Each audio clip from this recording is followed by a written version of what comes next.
জুলাই গণ অভ্যুত্থানের বর্ষপূর্তি উপলক্ষে রাজধানীর শাহবাগে আজ সমাবেশ করবে জাতীয়তাবাদী ছাত্রদল। দুপুরে সমাবেশ শুরু হওয়ার কথা থাকলেও সকাল থেকেই সমাবেশ স্থলে আসতে শুরু করে ছাত্রদলের বিভিন্ন জেলা ও মহানগর ইউনিটের নেতাকর্মীরা। অনুষ্ঠানে ভার্চুয়ালি যোগ দিয়ে বিএনপির ভারপ্রাপ্ত চেয়ারম্যান তারেক রহমানের বক্তব্য দেওয়ার কথা রয়েছে।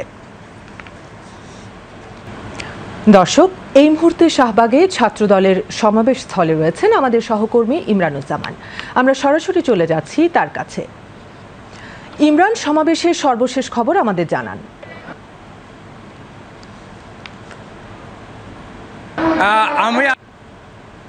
ঐতিহাসিক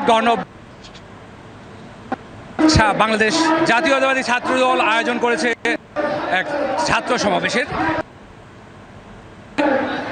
ঢাকার বিভিন্ন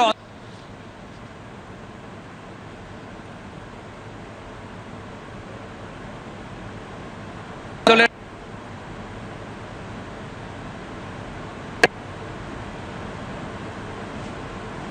যে নেতাকর্মীরা তো এখানে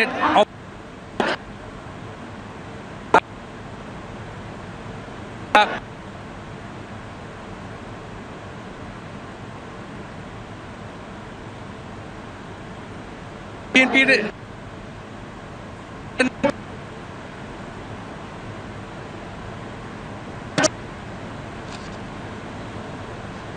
উপস্থিতি জানানোর জন্য বিশেষ ব্যবস্থা করা হয়েছে। আমাদের পাশেই আছে একটি টিম, তারা এই এবং ওষুধ বিতরণ করছেন।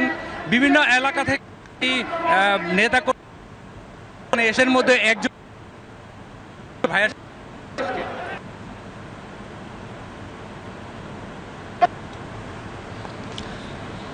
আমার নাম জহিরুল হক সাইমন। ইমরান, ধন্যবাদ।